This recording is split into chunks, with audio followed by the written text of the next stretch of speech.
আমি আমার কর্মজীবনে প্রতিষ্ঠিত হওয়ার জন্য আমার আব্বার চাইতে বেশি আকাঙ্ক্ষিত ছিলাম, প্রত্যাশা ছিলাম আমার আপনজনদের একজনের প্রতি। বলতে পারেন বাবার চাইতে আপনজনের প্রতি কেন আপনি আকাঙ্ক্ষিত ছিলেন?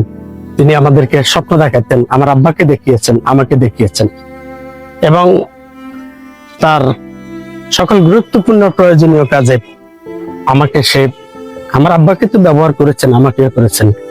সে আলোকে ওনার প্রতিশ্রুতি অনুসারে ওনার প্রতি আশা রাখতাম, কিন্তু সেই লোকটি আমার জীবনে প্রতিষ্ঠিত হওয়ার জন্য কোনো সহযোগিতা তো তিনি করেননি, বরঞ্চ আমার দুর্দিন কিংবা বিপদের দিনে দুর্বলতার সুযোগগুলো তিনি যথেষ্ট উপহাস করতেন।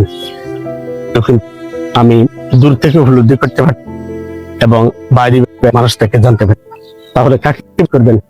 কারো আশা করবেন না, স্বপ্ন নিজে বুনুন, নিজের প্রতিষ্ঠিত হওয়ার জন্য নিজেকে তৈরি করে নিন। আপনার সম্মান আপনাকে তৈরি করে নিতে হবে, আপনার অবস্থান আপনাকে তৈরি করে নিতে হবে। কোনো মানুষ আপনাকে সহযোগিতা করবেন না, এটাই বাস্তবতা। ধন্যবাদ বন্ধুরা। ভিডিওটি কেমন লেগেছে, আমার কথাগুলো আপনাদের কার কার বাস্তব জীবনের সাথে মিলে গেছে, অবশ্যই কমেন্ট করে জানাবেন। ভালো থাকবেন সবাই।